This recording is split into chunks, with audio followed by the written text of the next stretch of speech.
спрей жалпы кеуде тұсы ауырсынып стенокардия ұстамасы болған кезде көпшілік адамдар сеуіп ары қарай ауырсыну сезімін басып жатады. Осы изокетті қалай дұрыс қолданады?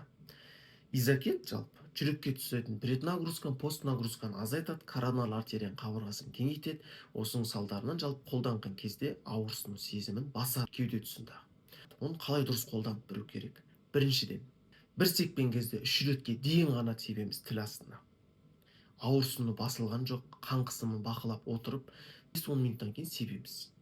Ауырсыну тағы басылмады, тағы күтіп, тағы 3-рет септіңіз. 3-рет секпен кезде басылмаса, бірден жедел жәрдем бригадасын шақырған дұрыс. Ары қарай дальше себуге болмайды.